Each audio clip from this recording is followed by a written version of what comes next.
What's going on, Wiz Nation? Welcome back to another episode of State of the Wizards. I'm your host, D-Can, along with my co-host, K. Jose, and we are the voices of the unheard.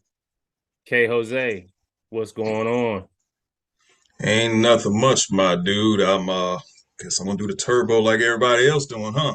Oh, everybody doing the turbo, Yeah, yeah, turbo Denny. yeah, exactly. I like it. I mean, it's a little exciting right now. We got a lot to cover tonight. So tonight we'll discuss the current state of the Wizards. The Wizards trade Rui Hachimura, my dude, to the Lakers for Kendrick Nunn and 3 second-round picks. The Wizards are currently on a 6-game win streak, and our first half grades to the season coming up now on State of the Wizards.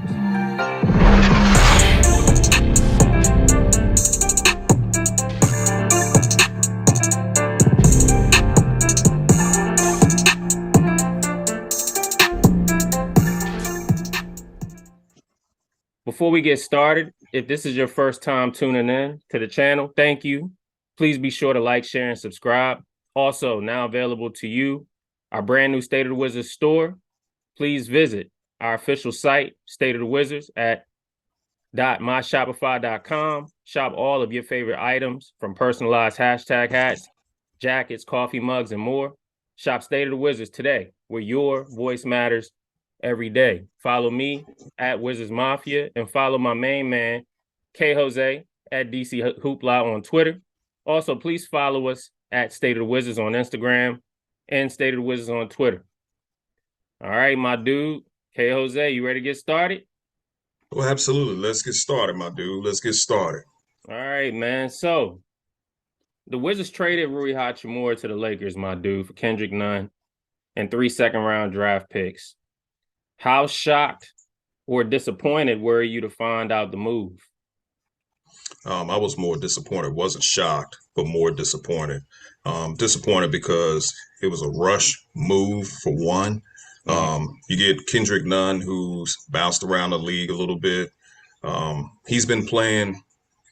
He's been playing pretty okay during this win streak. Mm-hmm. Um, I believe we now have 2 second-round draft picks in this upcoming draft. I don't expect us to keep hold of those. I think they'll be eventually traded away. And then we got two future second-round draft picks that I will call time capsules because you can't do anything with them until 2028 and 2029. I don't expect those second round picks to be with us too long either. I expect Tommy to trade that away. It's all about getting assets because we're not a desired destination. So you got to have assets to trade for a disgruntled veteran player who's currently locked into a contract here. So as you see at the bottom, the 2023, 2028, 2029. 2028, 2029, those second round picks is what you like to say. They're in junior high right now. Middle I schoolers, like to yeah. call them time capsules. Yeah, they're middle schoolers. I mean, So call it what it is. They in school. yeah, they're in school right now. They probably asleep right now. They probably got finished doing their homework. Right, they gotta get up in But the morning. Right. I was very disappointed in the trade because we you basically gave up on your draft pick. And then, which we'll talk about a little bit later on, the narratives that came along with it after he was traded. Um, to me, it was just a panic move by this organization, and I guess Tommy is GMing for his job as to why he made this move as quickly as he did. How did you feel about this trade, my dude? Um, well, I was disappointed, of course. I mean, Rui was touted as the next young core piece for this team. And it sucks, man, that when you draft young players that they can't ever pan out for your organization. It just sucks. I mean, I don't know what other way to put it. We're in this idea of Tommy Shepard where the hamster keeps running on that wheel. And, it doesn't matter what moves he keeps swapping out. If the next piece that comes in doesn't make your team immediately better, then it looks like you made the move off or not. But let me tell you, man, I was disappointed because I like Rui. I like Rui's game. Rui deserved a better opportunity here. He deserved to start. He deserved to be an everyday core player. They relegated him. And, they did that because of the fact that they believed that they could give him a little bit more money over the new MLE. And we know that Kuz for the Lakers got $13 million off of averaging 13 points per game off the bench. Very similar role to what Rui had here. That the Wizards traded for, by the way. We traded for that player. That player is now Kyle Kuzma here as a starter. But he was in a six-man role over there in LA. And when he got paid, the MLE at the time was $7 million, $7 to $8 million. All right, you gave him $6 million over the MLE. So the Wizards, on a player that's giving you 13 points per game on average, you're expecting him to take 13 million when the new MLE is 10 to 11 million dollars. You're expecting him to take a little bit over that. That would be equivalent to Kyle Kuzma accepting 9 or 10 million for the Lakers when he was over there. So, Rui felt like he was more valuable than what we were displaying here in Washington.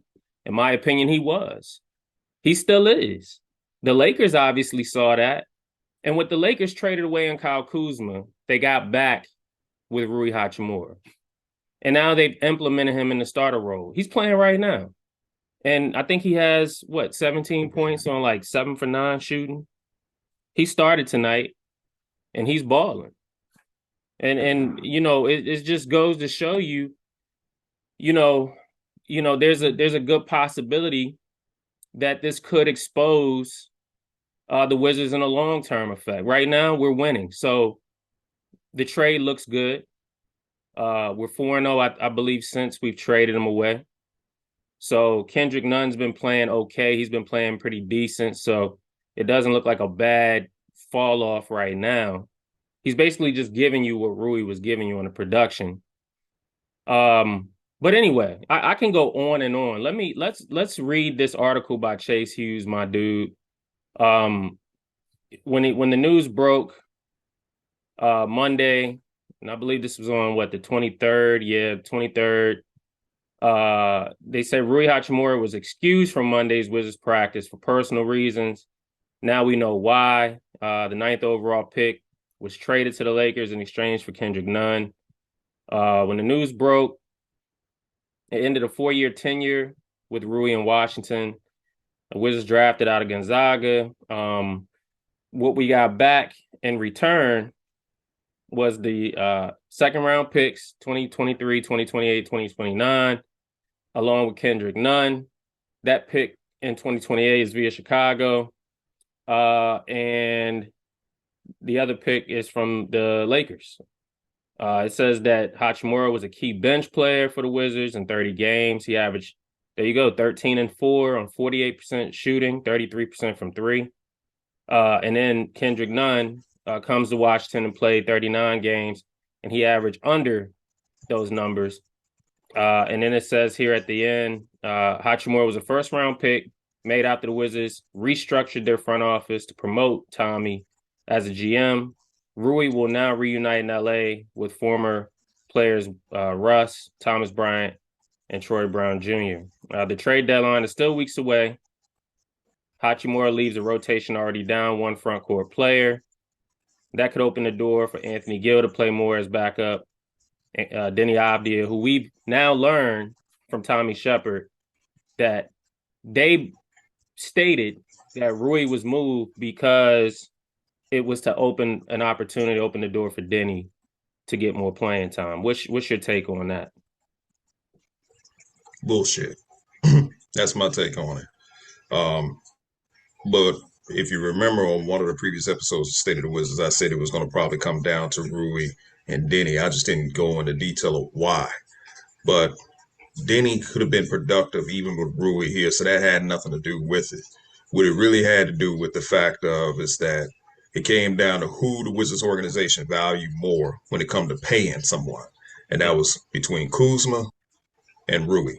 Yeah. I believe that the relationship between Rui Hachimura and the organization was soured last season. When Russ got traded, and then we bring these players in, and the Wizards have been monitoring Kyle Kuzma for a very long time. So it's no secret that the Wizards haven't been monitoring him. They were monitoring him when Ernie Grunfeld was here. So you finally get the guy that you've always wanted. Kyle Kuzma was insurance just in case, and this is what you've been saying to me offline, just in case if they didn't come to a contract agreement with Rui. Well, since they didn't come to that contract agreement with Rui, they turned their attention to Kyle Kuzma.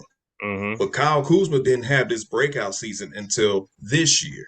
Because last year he wasn't playing like this last season. It wasn't until this season Mm-hmm. that the Wizards say, okay, now we have our guy. And the mind-boggling thing is you didn't want to pay a little bit of extra money for Rui, who's still going to cost you a lot cheaper than Kuzma, but you're willing to go ahead and pull up the Brinks truck for Kyle Kuzma, who actually wasn't homegrown. Mm-hmm. I just don't understand the mindset of this organization. But then again, the real reason why we're still holding on to Kyle Kuzma because he's that last player that's still a part of that Wall Westbrook trade. Yep. He's that last player. So Tommy literally has to justify why he traded John Wall. And Kyle Kuzma is that last piece. I know people are going to say, well, what is he talking about? Keep in mind, everybody keeps saying, well, Wall's contract turned to this guy, to that guy, to that guy, to that guy. Everybody loves Kuz. And he's been playing well. I like Kuz. I'm not gonna say I love him. I like him. And if he gets his money, I'm not mad at him. However, this organization has been burned each time they pay somebody off of a good year. So can Kuzma sustain this next season? It's a possibility. I mean, he's getting ready to enter his prime. He's only going to be turning 28. It's just a possibility. But it shouldn't have to come down to Kuzma and Rui when it comes down to paying people. Because guess who's also up to get paid? Denny Avdia. Yeah. Who are they going to sit there and say that they can't pay Denny Avdia for? Is it going to be Corey Kispert? Because that's what I believe. I believe they're going to put them two against each other. Say, well, we can't pay Denny because he doesn't want to take what we're willing to offer him. Yeah, man. So I'm gonna say this. Tommy has a plan, and the plan isn't in the best interest of the young players. right, I think that his draft picks and how he view his own lottery draft picks are future pieces to be utilized later in potential trades. And so, when they designated Denny after trading Rui away, they're designating Denny now in a separate role where you're getting more opportunity. They need him to bring up his trade value. They need him they need him to showcase himself on the market. No different than how it was for Rui when you relegated him, because you're showing other teams that, hey, this guy can do this in this role. So my issue with Tommy is that you're not taking the draft serious. Johnny Davis is a miss. Rui Hachimura was a miss. Right now, your only other hope is Denny Avdia and Corey Kispert, who right now, the jury's out on both players when you're talking about from a eye test standpoint and how the fan base views those draft picks. And we don't know what their market is. We don't know how other people view these players. We just know that Tommy Shepard, for whatever reason, picked these players, and that if they play well enough in their roles, they may just be shipped out later. So here's the thing that I want to bring up as well on top of that. The fact that Tommy makes a lot of different promises. He tells players a lot of things that they want to hear only to move them out. So He did that to John Wall. He shipped John Wall out. He did that to KCP. KCP said, the organization told me that, I was a long-term piece here. They shipped him out. Spencer Dinwiddie, they did the exact same thing. They shipped him out. And now Rui Hachimura, where you may have told Rui at one time, this is your role. You're a starter. We believe in you. Only for you to then trade for his insurance policy or your insurance policy for him, only to trade for that guy. So we now know why Kyle Kuzma was included in the Laker deal. We now know because they had every idea of sending Rui to the bench. He may have not been sold on Rui after his rookie season being a starter. He traded for Kyle Kuzma, and the idea was for Kyle Kuzma to eventually be a core piece here alongside Bradley Beal. And Kyle Kuzma's 27 years old? So he fits the timeline of what the win now looks like. Because you got KP, you got Kuz, you got Bill. And so this whole notion that the young guys needed to step up and do all of that, that's a myth. That's a myth. That's not true. They needed to step up, but they needed to step up so they can get shipped out. That's why they need to step up. So if people thinking that Tommy Shepard is building for the future, I'm sorry to break it to y'all, but it's not the case. It's not the case. It's just a sad truth. But Kuzma was eventually going to start. I don't care what nobody says. Yeah, Rui being away and being out, he may have been out because of this reason. He may have missed time and was out last season because he may have been disappointed that Kuzma was in his role. He was, or not in his role at the time, but he was eventually going to be in his role. And it rubbed the Wizards organization the wrong way, sure, but now you have a disgruntled Rui. And now you've been having to deal with that for the last year and a half. And good question when you get finished. And last point, now you've justified yourself with shipping Rui out, creating that, the $6 million trade exception that they got back. Now you have a little bit more money to spend on the market. Who you think they're gonna give it to? They're gonna give it to Kuz. Exactly. Go ahead. So far this franchise on two separate occasions have traded away players who suffered some form of mental health. How does that make you feel as a fan that this organization, how they look at that? Because the narrative is, well, Rui's absence last season rubbed the organization the wrong way. And there was reports that Rui was suffering from mental health. Him and his brother, was hit with racial slurs in their country. But the organization didn't view it that way. They viewed it as disrespect. So how does that make you feel as a fan to know that Wall went through the same situation? He spoke about it in this podcast. And then Rui went through the same situation, only for those two players to be sent packing. How does it make me feel that they got sent packing due to, after having mental health issues? Yeah, that the organization they don't have the compassion. It's like they just lack, they're desensitized to stuff like that. Yeah, it's strictly business. Yeah, all of a sudden, right? Because before Ted cared about his draft picks, he really showed that, he wanted to take care of those guys. And, now all of a sudden, post Ernie Grunfeld, actually, we're showing our players that we don't really care about it. Starting with John Wall. John Wall was at the lowest point of his life. He said, this is not me. This is what John Wall said. He was at the lowest part of his life, dark place. And, something happened, obviously, in New York. We all saw the video. and he talked to the owner, and the owner was pissed off, and Ted didn't take into account that this man was at the lowest point of his life. It was almost like he didn't care.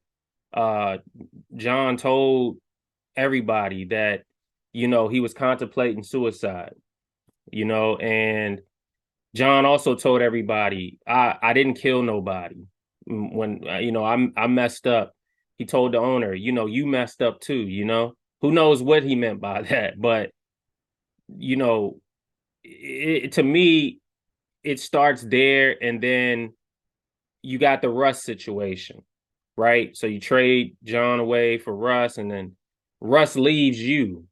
Now, as an owner, you're upset at two people. You're upset at John, you're upset at Russ. He voiced that. This ain't on me. I'm just going through the timeline of events. This is what the owner has gone through, right? So now you got the Rui situation. Rui didn't come back immediately to join the team, the following year. And, Ted's already going through it. And now he has another basketball player who has a mental health situation. Basically, where I'm at is that, he's making it more about him than he's making it about everybody else. That's where I'm getting at. I think that he's not taking into account that people really have feelings at the end of the day. Yes, this is a business, but there's personal situations. These people are human beings, man. They're not just a number. They're just not a dollar to you. You know what I mean? So, it really pisses me off, to be honest with you. It really pisses me off that this organization takes this attitude like our shit don't stink, because it damn sure does. And that's the bottom line. So let's move on here, my dude. Second question I have for you. The Wizards are currently on a 6-game win streak, beating the Knicks, the Mavericks, the Magic, the Rockets, the Pelicans, the Spurs. Have the Wizards turned the corner, or is this just another fool's gold win streak? What you think? I'm going to say it's a fool's gold, to be honest with you. The respectable wins are the Pelicans and the Mavericks. Those are respectable wins. The other games that we won, we're supposed to beat those teams. Some people are excited. I understand. You get tired of talking about the team in a negative light. But to me, it's fool's gold. I mean, it's I don't want to get sucked in. I'm not going to get sucked into this. Yeah. We still got to play some respectable teams, which we're getting ready to play going into the month of February, like Golden State. Yeah. We got to play Portland. There's going to be some teams that we're going to play that's really going to tell if this team has turned the corner. So we got So I would. Yeah, my bad. What was that? No, I'm going to say it's fool's gold in my opinion. I'm not quite there yet, but I'm more so happy with what I'm seeing out of Denny. If anything, that's what I'm excited about. Right. Yeah, we have you got Detroit tomorrow, we got Portland, you got Brooklyn this weekend. And then we have before the All-Star break, Cleveland, Charlotte, Indiana, like you said, Golden State, Portland, and then the T-Wolves. And then we head into the break. So all winnable games, but none of those games are guaranteed, especially when you're talking about Portland, Brooklyn, of course, Cleveland, Indiana's been playing great, Golden State, and then we got Portland again. Look, I mean, yeah, we're playing great basketball, but and a lot of people, they're looking at the schedule and they're saying, oh, well, it gets easier. I mean, none of those games that I just named are guarantees. And yes, we've been playing great, but I'm with you. I think it's fool's gold too. I think that this team has shown a history of when we make moves, they play well. I mean, let's just call it what it is. When we traded Dinwiddie away and we got KP, didn't we go on a winning streak? Yeah, we did. When we signed Dinwiddie, when we signed Dinwiddie and those guys, we started the season 10-3. When we traded John Wall away for Russell Westbrook, maybe that's a little different. Maybe we didn't start off the season good that year. But the point I'm making here is that it seems like anytime we make a move, we start off great, and then the honeymoon for the new guy ends, and then reality starts setting in. So there's a good possibility that with these up and coming games, we start, Denny's playing really great. Turbo Denny is what he's known as right now, thanks to Monte Morris giving him that nickname. His averages, I think he's like 16 points per game since the Rui trade. And teams are going to make adjustments to Denny. And the question is, can Denny sustain that level of play through those adjustments? Also, Kendrick Nunn coming off the bench, I think he's averaging somewhere around 10 points. Is that sustainable? Is KP healthy, or is he just playing through injury? I don't know. That's a question mark. Bankroll, what's going on with him? Is he healthy? Is he officially back? I know he went to the locker room last night for a brief. And his health is still in question. So to me, there's still question marks. There's still too many question marks. Absolutely. To feel completely confident about this team. And while they're on a streak, yes, it's good. Yes, it's great. But I mean, like I said, reality sets in fairly quickly in the NBA when adjustments are made, man.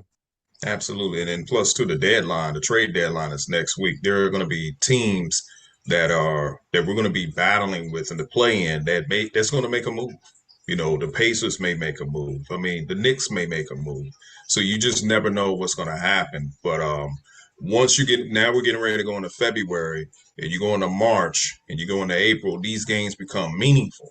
Yeah. Team starts, playing really, really hard, and the load management, you're going to see a lot less of that. You're going to see teams not sitting their guys on certain nights. One of the teams that's going to probably rest their guys is that teams that are like maybe 15 and 20 games above 500. They would do that, but not these teams that are bunched up together that if, you lose two, you can fall down maybe 2 or 3 slots. Right. If you win 2, you can increase. So it's going to become tough. What we're doing right now is we're spending a lot of time and energy to get ourselves out of that rut from that 10-game losing streak. Yeah, exactly. We're just getting ourselves back. And I mean, that was a hole to get yourself out of. It's not like we're building off of, where we were meeting in the middle, right? All we're doing is bringing ourselves back to mid. But let me touch on this real quick, and then we'll move on to the last question. Denny Avdia with 25 points last night, and I believe that's his career high. He shot 10 for 12 from the field. He was a plus 25, my dude, 2 for 2 from 3. I don't know about you, but this is the Denny that I always believed would eventually show up. What you think? Yeah, I actually believe that too. We know his detractors. They know who they are. Didn't see this. A lot of them are, eating humble pie as we speak. Mm-hmm. But I feel that Denny could do this. The problem that I have is the narrative that Rui had to be sacrificed in order for him to do it. Right. To me, that's so false. Right. It could have been done with Rui here, but Denny was not given the opportunity. So you have to ask yourself, who's at fault that Denny was not playing the way he was playing? It wasn't Rui holding him back. Mm-hmm. It was the coaching staff that was holding him back. Exactly. So if you're going to place blame where it belongs, and that's the coaching staff. They were the ones holding him back. It wasn't Rui. Right, because this is showing you they're giving Denny more minutes and more opportunity, and he's doing exactly what we always believe he could do. That's what we were asking for. So yeah, you and I, we've talked about this. We saw this, and this was something we've been screaming about, at least a year and a half now, when it pertains to Denny. We were doing it with Rui, and obviously our voices, being the voices of the unheard, unfortunately, it wasn't loud enough to keep Rui here, obviously. But let's move on. Last question, K. Jose. What grade would you give the Wizards team at the halfway mark of the season so far? I would actually give them. I'm going to give them a D. And the reason why I'm giving them a D is that 10-game losing streak. I have to give them a D. They're lucky I didn't give them like an F, but I'm going to give them a D because of that 10-game losing streak. Okay. That 10-game losing streak, people will come up with different reasons why it happened. But I look at it that this season, there's no excuse. Injuries is part of the game. Players not knowing their role, that's part of the game. Mm-hmm. This team is about to have an expensive big three. There's no excuses to that. You got to show up. Mm-hmm. It was never about the young guys because, as you can see, the young guys are being sacrificed right now. So Right. it's going to be held the big three is going to be held accountable. You're getting paid the big bucks. You got to get the job done. Right. Absolutely. And you're right. You get paid, you got to perform. It's just that simple. I'm gonna give them a C minus, and they were at a D plus before I made this decision. But obviously the winning streak changes it slightly. And even though I think it's fool's gold, I'm giving them credit with just the fact that over the stretch of the last week or so during this streak, they're top 5 defensively and top 10 defensively and they're top 10 offensively. And as a team, they're playing much better. So, because of this streak, I'll move it up, but I won't go no further than a C minus until these guys actually get over the hump. Right now, they're sitting at 24 and 26. They are, right now you're looking at, they're getting their points averages up, their shooting percentages up, 3-point percentages up. That assist numbers up. Looks like they're passing the ball more too. So, look, numbers are up. Numbers are good. That's all. That's the name of the game. The numbers are looking good. The numbers are up. Then everyone plays well. But I'm gonna say a C minus. And they lucky it's not a D plus. For me because they're right at 24 and 26. I know you said that before the season started, you believe they will win no more than what? I said they will win under 40 games. Right. Okay, so did I. I said 39 wins at most with a healthy KP. And this 39 wins with a healthy squad. Guess what they're on pace to hit? 39 wins. 39. Yeah. They're on pace for 39 wins. So, right now, my dude, it's definitely looking like they're right there. They're probably going to finish the season 39 and 43, or right 40 and 42, or 40. I don't think they're going to go. Matter of fact, I don't think they'll hit 40. I think 39 is the max. I think the minimum is probably somewhere between 36 and 37 wins. I agree. Did you have any final thoughts before we wrap up the first part? No, I'll save it in part 2. All right, cool. All right, folks. So that wraps up the first part of State of the Wizards. Be sure to tune in for the second part. And once again, please be sure to like, share, and subscribe. We will be right back after a short break.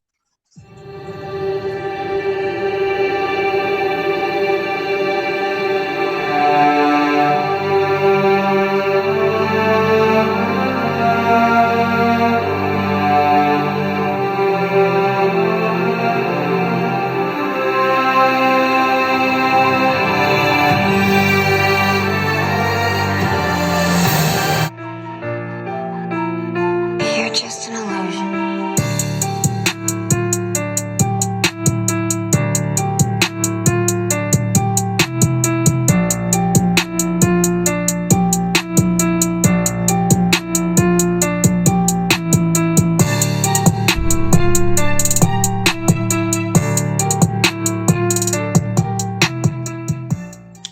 All right, welcome back to part two of State of the Wizards. I am your host, K Jose, and I got my main man, D Can. So you ready to continue this episode, my dude? Absolutely, man. Let's get to it. All right, so today, my dude, you actually put out a tweet that sent waves through Wizards first. So let me read what you said, what you tweeted. So you said, so we're going to act like some of you just wasn't crying last week. The Wizards didn't draft Tyrese Halliburton over Diddy. Oh, okay. My dude, explain the purpose of that tweet because some people got it and some people didn't. Yeah, well, it's simple. For those folks who have been trashing Denny since he's been drafted here, for those folks, even last week, had Denny's name in the trade machine.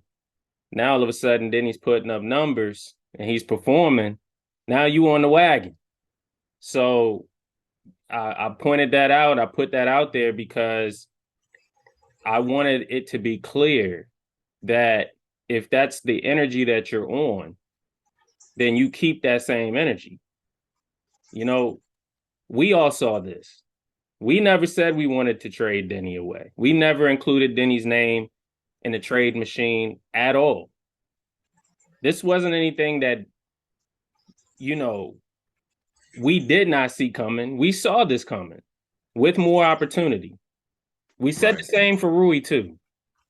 Let me just make that clear. The same argument was made for Rui. We've been pretty consistent. And my issue was with a lot of folks, and those folks know who they are. They know who they are. There's been a couple people in my comment section. I wasn't directly talking to them, but they did admit that just last week they wanted Denny out of here. Just last week. This isn't my words. This is what someone else said. Last week I wanted him out of here, but I can appreciate his play now. So what I said wasn't far-fetched. It's just a lot of people, they took it the wrong way because I included Tyrese Halliburton's name in there.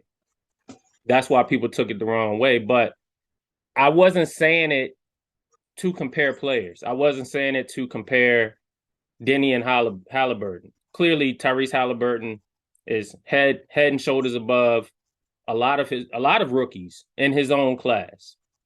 It's not just Denny that he's outperforming. He's outperforming a lot of rookies in his own class. And that's shout out to Tyrese Halliburton. He is a phenomenal player. The Wizards fans act like we're the only people that passed up Tyrese Halliburton. He didn't go number one. There was a lot of teams that passed up on Halliburton. We weren't just one. So there was a lot of GMs that made that mistake on not drafting Halliburton. And we were one of them. But again, let me be clear. Let me reiterate. That tweet was targeted purposely to those folks who were so critical of him that this wasn't even like months ago. This was just last week. Last week, you saw Denny's name in the trade machine.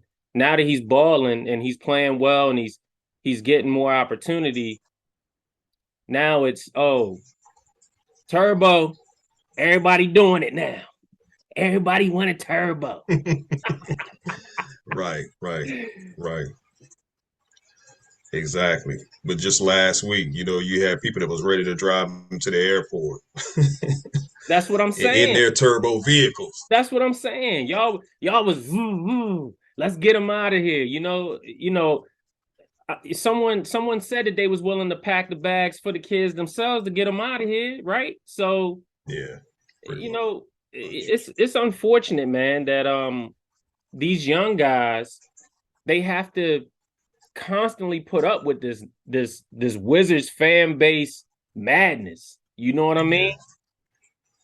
Like they have to. Who's going to protect the young guys, man? Shout out to those who do protect the young guys, because no one else is doing it. I can tell you that. No one else is doing it. They're just allowing the organization to rip these young guys apart, man, piece by piece. And you see, the only credit that I'm giving Tommy Shepard is the young guys. I'm not giving Tommy Shepard no credit for nothing else. He ain't getting no credit for signing bankroll to the second largest contract in NBA history. He's not a superstar. You know, why should I give Tommy credit for that? Sure, I'll give Tommy credit for the KP trade, but KP still has to perform. Sure, I'll give him Right. credit for the Kuzma trade, but Kuzma, you see, Kuzma is performing and he still has to perform. It's not just what these guys are doing right now, it's what they can eventually elevate us to.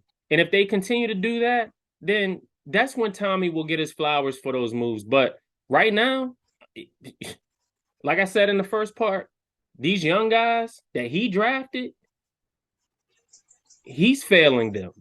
They're not failing him. He's failing them. That's the Right. difference. That's what people need to Right. realize.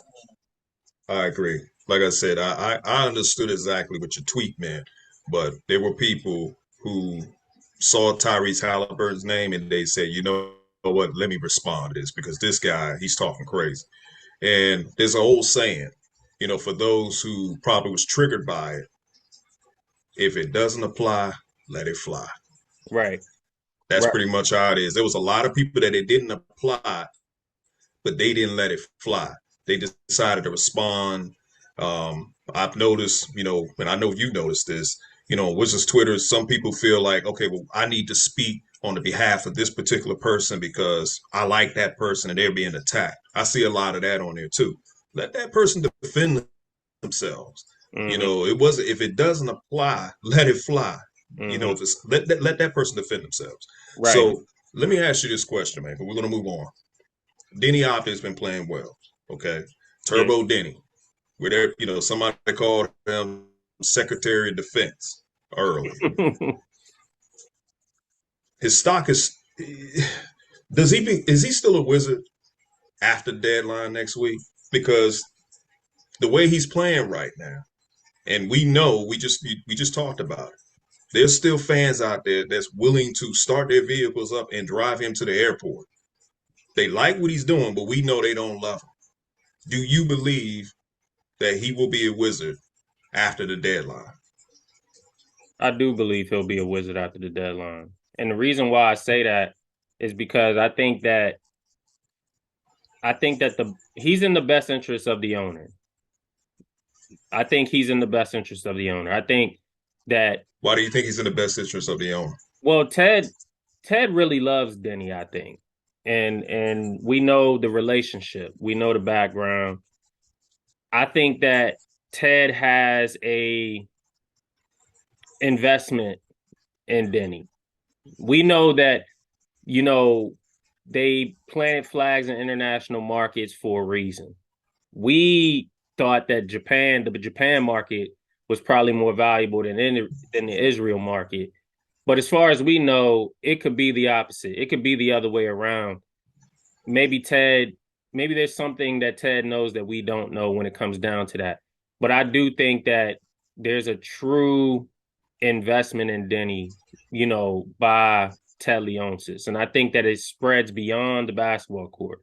I really do. I think that that's just my belief. I don't have no proof of this per se, but I do feel like when the choice was made between Rui and Denny, you know, I think it was something that Ted was probably thinking in the back of his mind. I could afford to lose Rui, but I can't afford to lose Denny. I mean, you may have a difference of opinion, but I truly believe that when he put his face on the front of Capital One Arena to start the season and he was labeled a core piece at that point in time, that's when I think Ted made his mind up of, hey, you know, I'm invested in this young guy and I don't think he's going anywhere.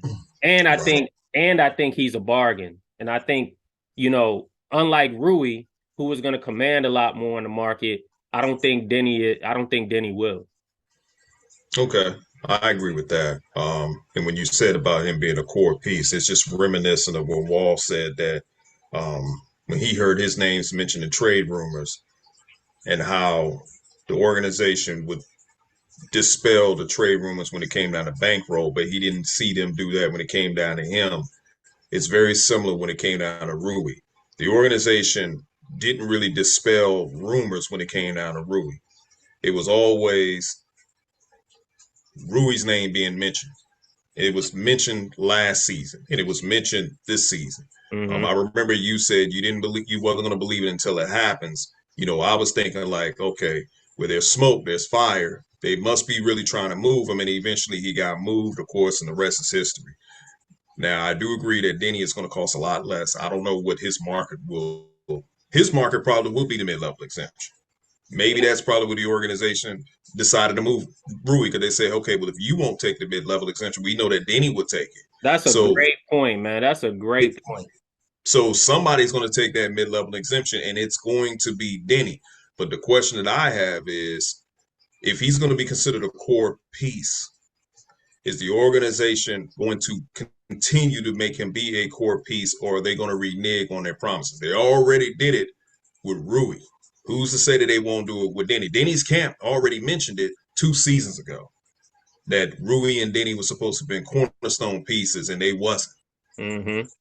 So you sign Denny, you're signing him to the mid-level exemption, but what is he going to be a core piece, or is he going to be just a role player that maybe you probably put him into that 6-man role that Rui wasn't willing to take? Maybe Denny will say, hey, as long as I'm still on this team, if you give me the 6-man role, I'll take it. You giving me the mid-level, I'll take it. I'm not going to put up a fight. I Maybe think that that's, could be the situation. you know what? That's a good man. That's a really good point. I think that there's no fight from Denny. That has to be included. Is Right. that, Denny isn't giving no pushback. I think that, like I said, the owner and player relationship is very important.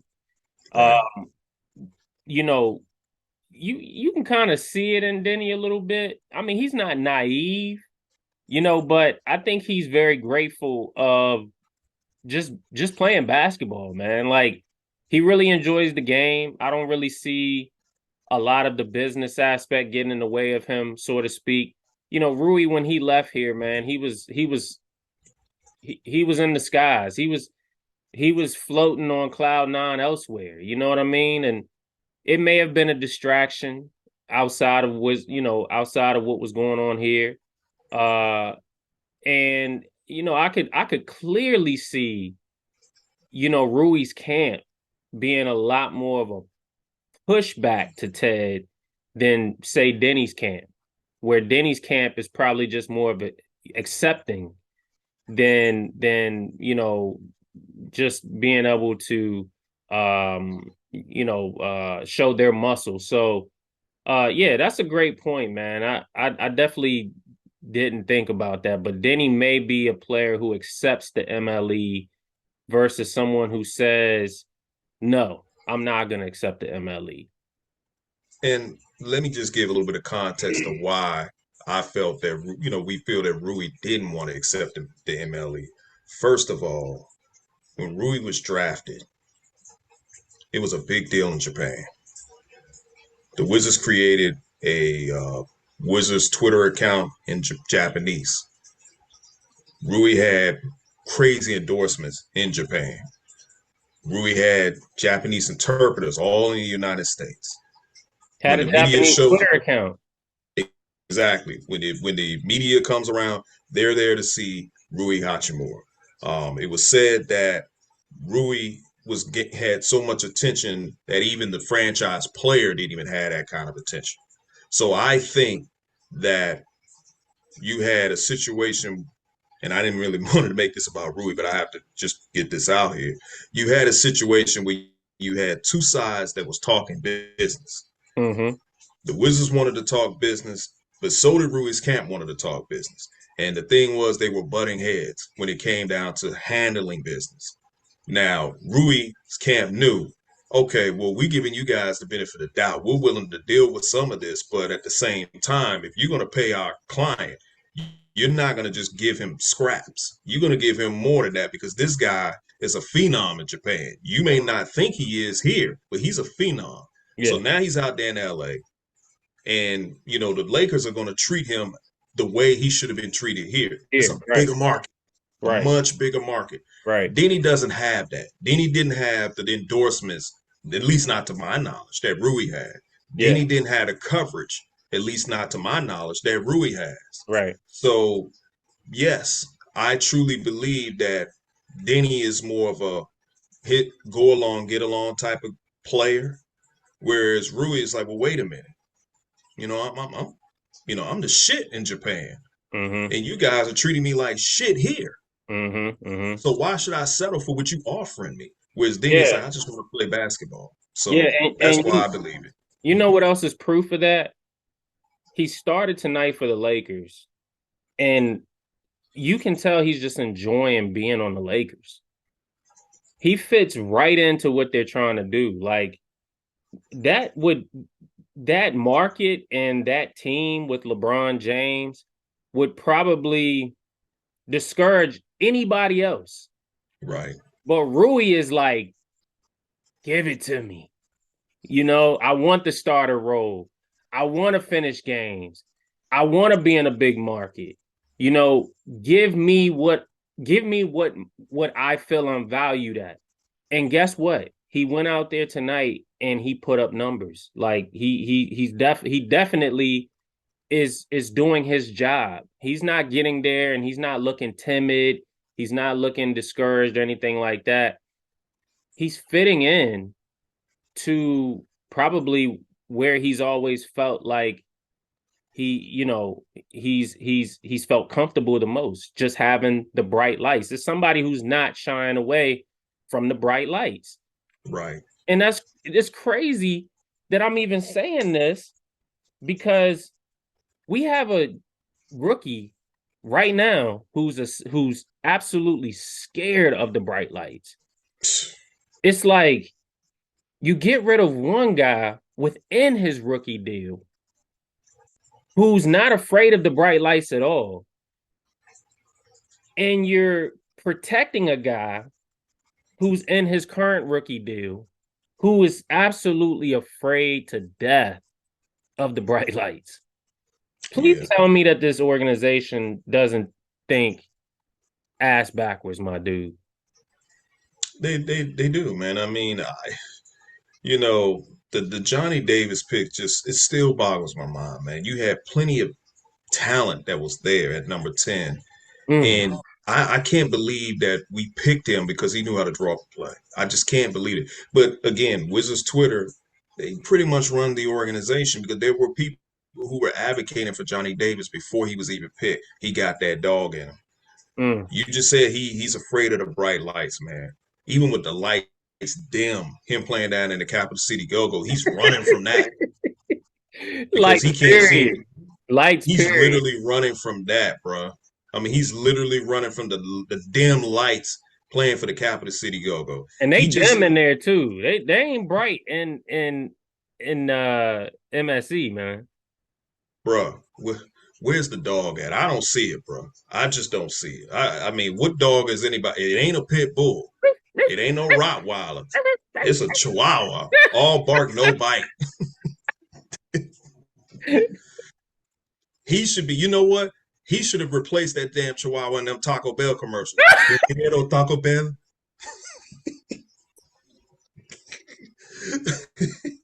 You had Johnny I'm just Davis. saying, bro. You had Johnny Davis face on that dog, man. He's so scared of the bright lights. Have you seen that Greenberg and Betterman commercial that he's in? Yeah. Doesn't he look stiff in that commercial he too? don't look confident in that joint either. I hate going on dude, man. I do. I hate going on dude because you can see he's generally a good dude. You can see it. He was just drafted by the wrong organization, man. I mean, yeah, that's what it is. He's just drafted by the wrong organization. It's nothing against him. Because I get why people say you can't blame him. He wasn't picked. He didn't pick himself. The Wizards organization picked him. You're right. No, you're absolutely right. The Wizards organization picked him, and they shouldn't have picked him. For obvious reasons. Number one being that, we don't our draft picks don't pan out. That's number one. So I almost feel so bad for the dude, my dude, to say that he'll never ever be who we think he'll be because of the fact that he's on the Wizards. That's pretty sad Yeah, to say. yeah, He man. may be somebody elsewhere, but he won't be who we think he is here. Yeah, he's definitely not, man. I mean, him struggling down in the G League just says it all for me, man. It's just bad, man. You know, even with a guy like Isaiah Todd, he can't even get any burn here. And it's like, well, why do we draft? What is the real reason why we're drafting if we're not even developing our players? So that's the reason why I believe that we're going to possibly go in the playoffs this season because you got that damn play-in format because Tommy Shepard is ready to relinquish the draft pick. And I was just thinking about this earlier. Mhm. So the Toronto Raptors, they put out there that they want, I think, 2 first-round picks for OG. And I saw that the Knicks is one of the teams that's interested in him. And I was thinking to myself, you know what, man? The New York Knicks, if they do get him, I guarantee you they will probably trade away that draft pick that they got from us to Toronto. Mm. And You talking about if the it gets to 2023, the the 2023, 2023 2023? pick.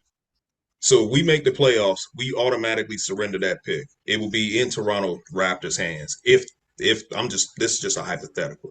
Who's the general manager for the Raptors? Masai Ujiri. Mhm. He's going to find a diamond in the rough. And guess what Wizards Twitter is going to be saying when he drafts that diamond in the rough? Oh, man, why? Man, it would have been nice. No, it wouldn't, because you guys were advocating for the win now. That's Mm. the reason why the pick is gone. Right. So you can't sit there and talk about, well, we could have did this and we could have did that. Make your mind up. Do you trust Tommy to trade? Do you trust Tommy to draft? I don't trust him to do either one. No, I don't trust him at all. I don't trust him to do either one at all. I don't trust him at all. I'm not sitting there waiting for a couple of games of whatever player that we bring and say, oh, well, he's already fleeced that team. I'm not one of those guys. He's got to show me. That's where I'm at. And that's where some Wizards fans who say that, you know what, we're winning these games with no future in place. I can't get mad at those people who feel that way Right. Right. because we're thinking about the now instead of the tomorrow. Right. And so, You're an Eagles fan, my dude. Look oh at look yeah, at what you guys are doing. Y'all in the Super Bowl. in the Think Super about Bowl. some of the teams who didn't even think about it. Maybe we should go out there and find ourselves a Jalen Hurts that pretty much try to do what we do Yeah. and just stay the course. See what happens when you do that? Right. So we turned the page talking about the Eagles. We turned the page when people didn't expect us to turn the page. We gave Carson Wentz a contract extension, and then we drafted Jalen Hurts the following year. So we weren't even sold on the contract that we gave Carson Wentz as being the future guy, right? So people question that, but as you see, when you make those types of decisions, you're being proactive. You're getting ahead of the curve because if that guy can't prove that he can win the following year, then you move on, and then you start anew with the next guy, and life comes at you short. That's why I say what I say about the NBA and adjustments because other teams they catch on real quick, and only the great teams in the league they turn the page real quick. They know how to do that. When it comes down to Wizards, man, we move at a snail's pace. Yes, we do. We don't know how or know when to make these moves or to make these changes. So you see, we got Bankroll, under contract in his 11th year, being the second highest paid player in the NBA, and we have nothing to show for it. That's moving at a snail's pace. Any other organization probably would have moved on at this point past, Bankroll Bill, and they would have already said we're going in a totally opposite direction. At that point, my dude, each draft pick that follows from that decision, that could be how you win for the next 5-10 years. Right. You see what I'm saying? But the Wizards literally you can't never call it a rebuild or a minor rebuild if one guy that you're building around is still in the organization in his 11th year. That's not a rebuild. Agreed. It's only a rebuild when you get rid of him. That's when it's officially a rebuild. Agreed. When you get rid of him, now you're officially in a rebuild mode, because now you're saying, okay, we're going in a completely different direction. We have a completely different franchise player. The last 11 years didn't work. Let's start another 11 years. Let's start. Right. You see what Right. I'm saying? Look, again, the Eagles just won the Super Bowl in 2017, right? What was it 2018? 2018, yeah. 2018. That was 5 years ago. My dude, we turned the page on that last regime after 1 year of winning the Super Bowl. Right. Think about that. Think about how fast we turned the page even after a winning season to now return to the Super Bowl 5 years later. That's great GMing, man. Howie is a genius. And I'll say that he's to me, he's the greatest GM that I've personally seen out of any sport, and that's including Major League Baseball and Rizzo.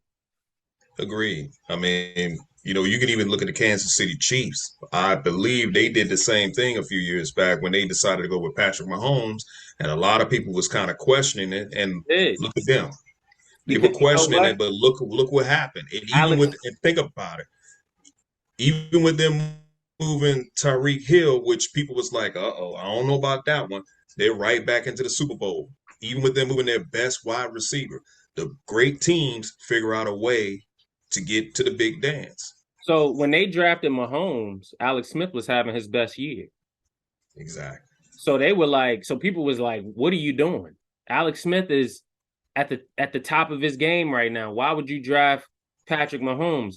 Credit to Andy Reid, because that's his guy. Yep. He didn't inherit Patrick Mahomes. He went out and traded up for Patrick Mahomes. He saw something in that kid that nobody else saw. Patrick Mahomes, I think, was supposed to go later in the round. He traded up, and I think he got him at like 10 or something like that. Right.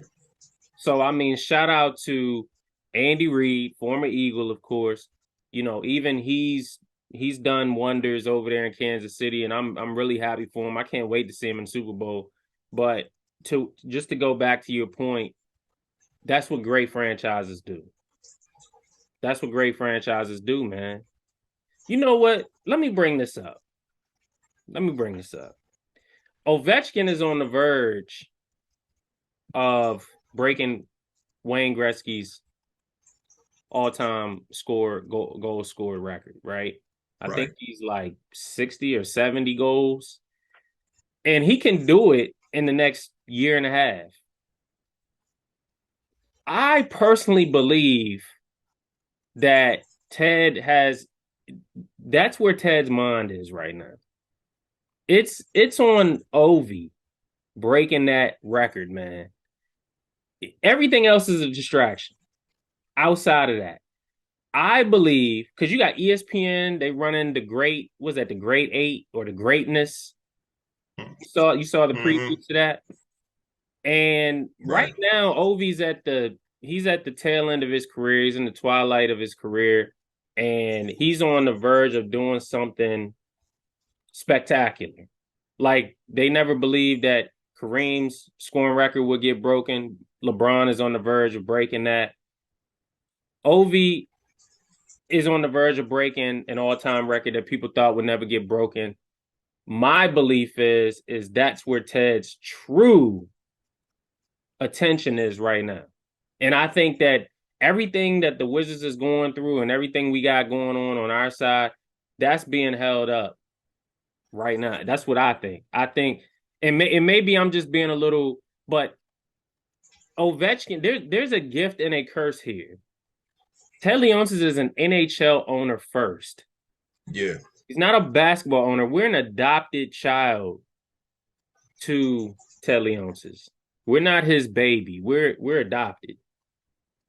You know, this we were picked up off Yeah, we were I picked mean, yeah, he just right. picked So us up. That's all that is. he just picked us up. So my thing is his priorities, number one, is to the Capitals organization.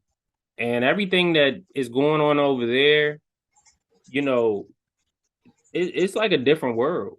They've experienced championships. They're experiencing a great once in a lifetime player in Alexander Ovechkin. He's on the verge. He's breaking records over there. Like they're having a party on the other side, man. Like they are loving life over there. And Ted is in the midst of all of that. So when he's looking at us, he's like, the adopted guy, the adopted child.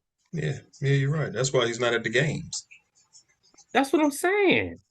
Well, what do you expect? I mean, you got, with Ovi, he's a you said once in a lifetime player, future Hall of Famer. Oh, Okay. legend, I mean, legend. he's a legend. Ovi's jersey sells in Russia, in his home country. It sells throughout the United States. Let me give the Wizards a little bit of credit. Bankroll is about to be the highest scoring Wizard of all time. I guess I hear crickets.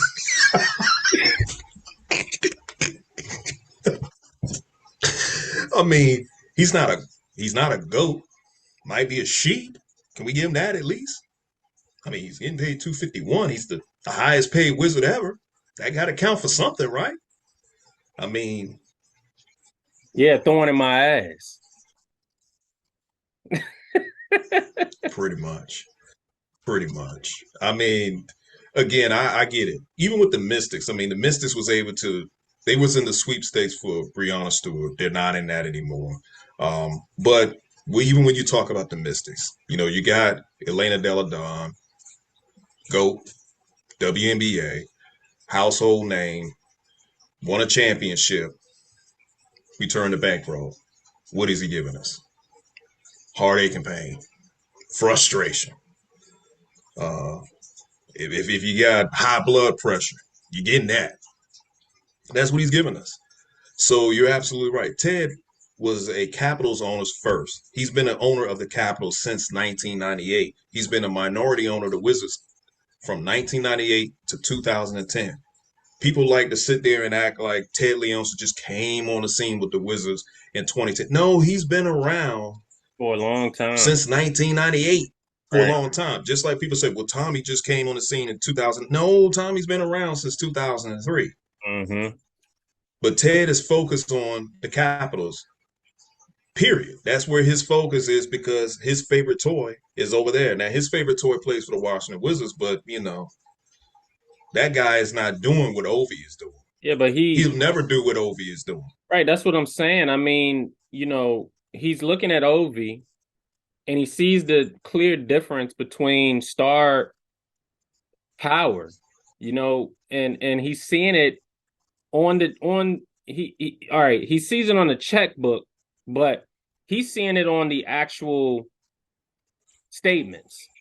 When you get the statements back and you see the return on whatever your investments are, he's Yeah. seeing that for Ovi, but he's not seeing it under bankroll.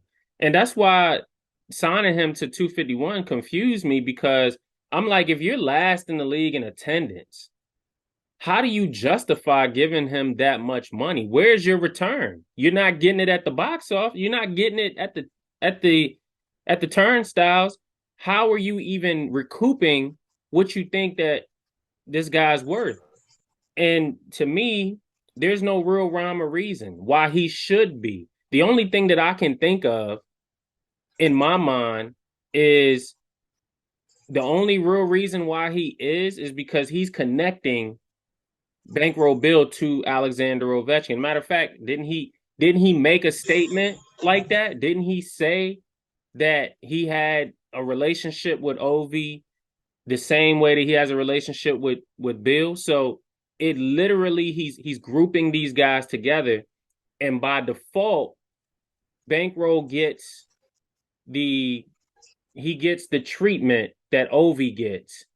And it's almost like, you know, I use the stepchild term very loosely, but at the end of the day, it just might be like that, where Alexander Ovechkin is the biological son, and Bankroll Bill is the stepchild that just gets everything that the biological son gets. So therefore, it it's not showing favoritism over one guy over the other. It's almost like, hey, I'm treating you guys equal. You can't say that I'm giving this person more than this. But the clear difference is that this guy is a legend in his sport versus this guy is considered just, an all-star, but not a superstar. He's not Ovechkin on the NBA side. He's just a good player. So that's what's going on, my dude. It's gotta be. What else could it possibly be? You know, you see it. It's there. So we only got about a minute or so left. You wanna Yeah, I mean, everything you said, I agree. I mean, I don't even know if I could even say that Ted is trying to attach. He's trying to attach him, but it's very hard to attach a megastar to a guy that's a hood star, a local legend. I mean, well, not even a local legend, but a local. I mean, I don't know what to call him because even when you talk about him being an all star, I mean that's like 2 years ago, my dude. I mean, him being an all star well, I'm is talking about starting to the be this. I yeah, get what you're saying. their relationship over time is that's what he sees. Yeah, but the thing is that when it comes down to contracts, Ovi never really got that kind of money the way Bankroll did. So, and Ovi can't get no trade clause either. He should have. He should have gotten paid the kind of money that Bankroll has gotten paid, but he didn't. So anyway, this is going to conclude the episode of State of the Wizards. Didn't get a chance to talk about Kobe. We down less to a minute, but we'll discuss that on the next episode. Make sure you guys like, share, and subscribe. Leave a comment down at the bottom. Make sure you guys get that merch. This is K Jose signing off. Y'all have a good one. Peace.